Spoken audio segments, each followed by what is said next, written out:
She wore her plainest gown to the ball, unaware England's desired duke would cross the room for her. The rain tapped softly on the carriage windows as Clara Witkim tried to steady her breath. Her hands were folded neatly on her lap. The invitation had arrived 3 weeks before, a gold-edged card that felt heavy with promise and danger at the same time. Lady Ashworth's Midsummer Ball was the most important event of the season. It was the night when reputations rose or fell, all under bright chandeliers and the sharp eyes of London society. Clara wore a simple muslin gown the color of soft cream. Its hem was a little worn.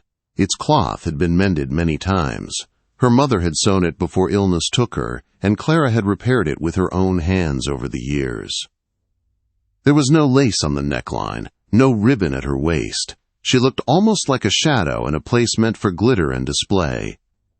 When the carriage stopped in front of Ashworth House, golden light poured from every window. It looked warm and beautiful, but also demanding, like a door that judged those who tried to enter. Clara touched the embroidered handkerchief at her wrist, the one she had sewn long ago to comfort herself. Then she stepped out. Inside, the ballroom looked like a world she did not belong to. The chandeliers sparkled above polished floors. The walls were covered in silk. The ladies wore gowns of emerald ruby and deep blue, their skirts shining as they moved. The orchestra played a fast waltz that needed perfect training and confidence. Clara walked quietly toward the edge of the room, the place where unnoticed people stood. A cold voice cut through the air near her. "Good heavens! Is that Miss Witkim in a child's dress?" Lady Eugenia Rathmore stood close by, tall, pale, and proud. Her black silk gown was richer than anything Clara had ever touched. The widow's eyes swept over Clara with thin cruelty. How quaint! One might think she has come straight from a village chapel. Her companions laughed. It was not loud laughter, but the kind that stings more because it is soft. Clara kept her voice steady. "Lady Eugenia, your gown is quite striking. The color suits a woman of your place." It was simple, respectful, and firm. Lady Eugenia's smile tightened. She had expected Clara to break. As the night went on, Clara watched the dancers. She watched the mothers planning their daughters' futures. She watched young men choosing partners as though they were choosing property. She stood quiet, unnoticed, but she knew she was not weak. She had learned that silence could hold its own strength. Then the Duke arrived. Adrien Hartley, Duke of Meevale, stepped into the ballroom with calm control. He wore a gray coat and a white cravat tied with perfect precision. His eyes were cool and steady, the kind of eyes that saw more than they showed. The room shifted when he entered. People straightened their backs. Mothers pushed daughters forward with hope. The orchestra seemed to play brighter. Clara watched him without expectation. She only saw a man who carried a heavy life with grace. He did not dance. He spoke to lords and earl. He moved with the calm of someone used to being watched. Clara stayed in her corner. She had accepted invisibility long ago. It was safer than pretending she belonged. Then a familiar voice reached her. "Miss Witkim, your gown is lovely in its simplicity." Martha Ellingford, the house's head governess, stood beside her. Martha had known Clara's mother. She understood what real dignity looked like. Her kindness steadied Clara like a warm hand on a cold day. When the clock struck midnight, the final waltz was announced. It was the most important dance of the night. Gentlemen moved quickly toward the partners they wished to claim. Clara watched with quiet acceptance. This part of the evening never included her. Then a shadow fell before her. Clara looked up. Adrien Hartley stood only a few feet away. His gray eyes were fixed on her, not with pity, but with a focus that seemed almost urgent. "Miss Witkim," he said, "I find myself without a partner for the final waltz. Would you grant me the honor?" The entire ballroom felt the moment. People paused. Fans froze in mid-air. Even the music seemed to wait. Clara felt her heart rise into her throat. She knew this was no simple invitation. The most desired duke in England had crossed a crowded ballroom to stand before a woman in a plain muslin gown. Lady Eugenia went pale. Clara placed her hand in his. His touch was steady and warm. He led her to the center of the floor, and the orchestra began the waltz again, slower this time, almost graceful enough to bless the moment. "Your plainness," the Duke said softly as they moved, "is not a flaw. It is an honesty beauty often covers." Clara felt her heart tremble like a small bird learning the sky was open. She had no words. She only felt something inside her shift, something she had protected all her life. A duke had seen her. Not her gown, not her status. Her. And for the first time, she wondered if her life might change. The morning after the ball felt strangely bright, as if London itself had softened for one day. Clara sat in the small sitting room of her father's modest home in Bloomsbury. Her embroidery lay untouched in her lap. Her thoughts kept drifting back to the waltz, to the Duke's steady hand, and the quiet strength in his voice. She told herself it meant nothing. A single dance could not change a life. Yet her heart refused to settle. Then the letter arrived. Her father brought it in with shaking hands. The handwriting was neat and strong. Clara recognized it at once. "Miss Witkim, I find myself wishing for further acquaintance. With your permission, I would call upon your home this Thursday at 3. I believe there is a matter of importance that we must discuss. Yours in earnest regard, Adrien Hartley." 3 days. 3 days to wonder why a man like him would write to a woman like her. Clara tried to be calm. She told herself the visit must be only a polite gesture. Maybe he wished to offer some explanation for the scene he had caused. Maybe he did not want rumors to spread. Maybe he felt obligated. But her hands shook as she prepared for the visit. She chose a lavender dress that had belonged to her mother, one she wore when she wished to feel something close to hope. The Duke arrived at exactly 3. He stepped inside the small drawing room with quiet confidence, yet something in his eyes looked almost unsure.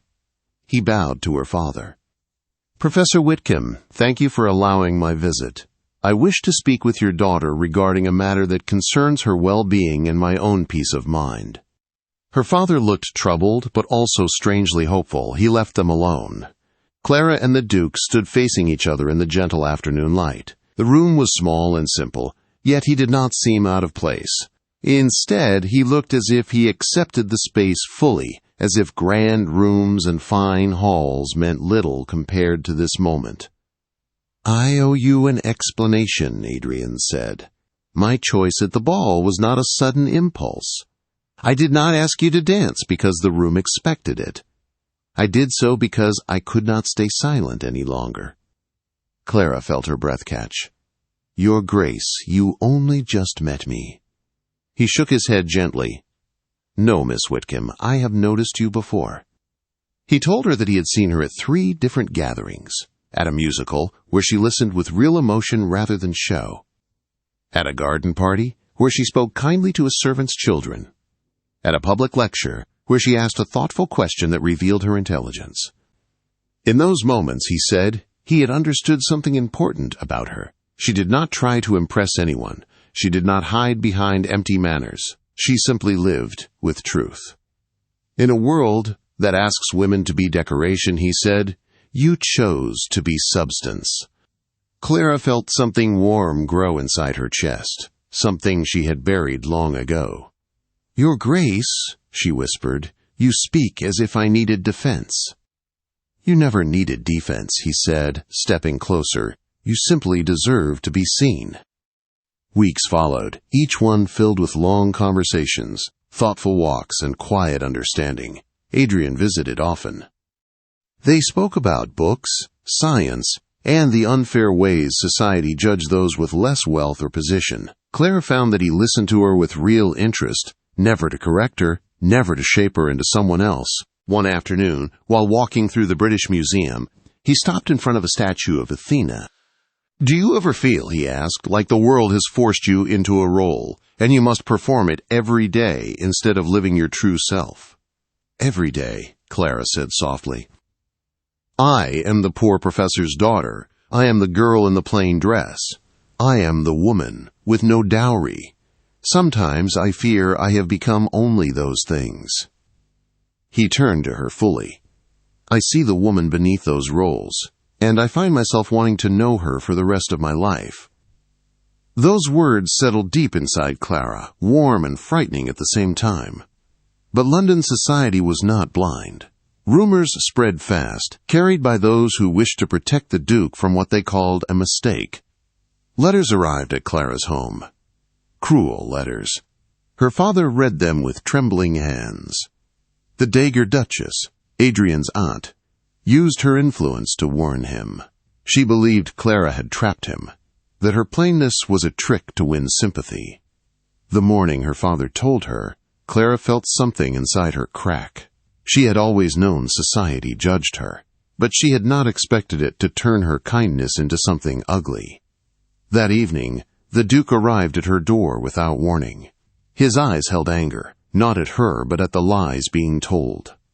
"I know what they say," he told her. "I have heard every accusation, that you seek my rank, that your simplicity is a disguise, that you are dangerous, because you cannot be controlled." Clara whispered, "And do you believe any of it?" He stepped closer until she could hear the tremble in his breath. "Clara, I wish to marry you, not because you are convenient, not because you elevate me, but because you have shown me who I want to be. You have taught me the value of honesty in a world drowning in display." Her heart felt too full, too bright, too afraid. "Your aunt will never allow it." "My aunt does not rule my life," he said. "And if giving up property or title is the price of loving you, then I surrender them gladly." Clara's breath caught as if the world had tilted toward something new and impossible. "Will you marry me, Clara Witkim? Will you walk beside me not as a decoration but as the woman who changed my heart?" The answer rose from somewhere deep within her. Yes. The world was about to change. The news of their engagement spread through London faster than wildfire in dry grass. Some whispered with shock, others with disapproval, and a few with quiet admiration. A duke marrying the poor professor's daughter was not the story society wanted, yet it was the story unfolding before their eyes. The Dagger Duchess refused to see Adrien. She believed Clara had pulled him into a scandal. She said Clara carried no fortune, no family power, no reason a man of rank should choose her. Many invitations to the wedding were returned with polite excuses. Some families who had once hoped the Duke might notice their daughters now wished to avoid anything connected to his decision. But there were also those who stood with Clara. Martha Ellingford spoke openly in the markets and drawing rooms, defending Clara as a woman of honesty and quiet strength. A few guests decided to attend the ceremony, not because it was fashionable, but because they believed in the courage of the choice Adrien had made. The wedding took place at St. George's, Bloomsbury, a modest church that suited Clara far better than any grand cathedral filled with people who wished her harm. Only about 80 guests attended, but each one felt important, like they formed a small circle of truth around the couple. Clara wore her mother's wedding dress. She had altered it with her own hands. It was simple white silk without decoration. Her handkerchief, embroidered long ago, rested at her wrist like a piece of her mother's love, stitched into the day. Her father walked beside her, his arm trembling from emotion. He had never imagined that a daughter raised in a quiet house, dressed in plain gowns, might one day walk toward a future so large. Adrien waited at the altar, standing tall yet gentle, as if the world had stopped spinning so he could simply breathe in her presence. When he saw Clara walking toward him, something soft lit his eyes. It was not pride. It was something deeper, something like recognition, as if his heart whispered, "There she is." The vicar spoke the words of the ceremony. When he asked whether anyone wished to object, the silence in the church felt sacred. No letters arrived. No messenger stepped forward. Not even the Dagger Duchess had dared send a formal protest. Only calm air filled the room, the kind of calm that comes when the truth is stronger than fear. Adrien placed the ring on Clara's finger, a simple gold band without jewels. As he did, Martha Ellingford lifted her handkerchief to her eyes. She had seen Clara grow from a girl who hid behind quiet dignity into a woman who stood bravely in the light. The vicar pronounced them husband and wife. Adrien took Clara's hand gently, and before he kissed her, he whispered only for her to hear. "You have made me a better man. I give you not only my name, but my heart. I will spend my life showing the world why its judgment of you was wrong." Clara felt her breath tremble as he kissed her. It was soft and full of promise, sealing a future they would build together. 6 months passed. Winter slowly left England, and early spring flowers pushed through the ground. Clara now lived at Meovale House, the Duke's main residence. At first, the large home felt overwhelming, but slowly it changed. The quiet halls grew warm, the rooms softened around her presence. The servants adored her gentleness. Adrien never stopped watching her with the calm joy of a man who had finally found the one person who understood him. One evening, Adrien entered the library where Clara sat reading. He held a letter in his hand. His face looked thoughtful, touched with something like relief. "It is from my aunt," he said. Clara's breath tightened. The Dagger Duchess had not spoken to them since the engagement. Clara feared more rejection, more painful words. Adrien opened the letter and read it aloud. "My dear Adrien, I have watched from afar these past months. I feared your wife would bring scandal, yet she has carried herself with grace and patience. She has made no complaint. She has demanded nothing. I now see that I judged her wrongly. At Christmas, if you allow it, I wish to join the family gathering. I would like to know her as she truly is, not as I assumed her to be. Your affectionate aunt." Adrien lowered the letter and reached for Clara's hand. "She wishes to make peace," he said softly. Clara nodded. She did not speak ill of the aunt. She simply said, "She will see that her fears had no truth in them."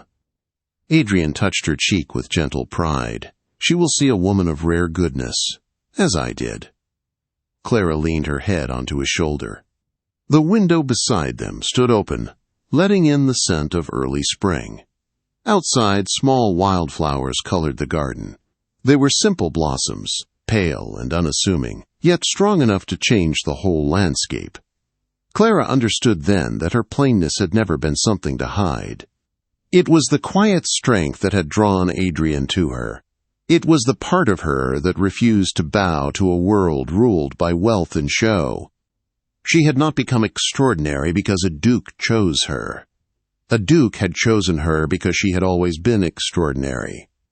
Adrien kissed the top of her head. The room grew warm around them, not from fire, but from the peace that comes when two people finally find the place where they belong.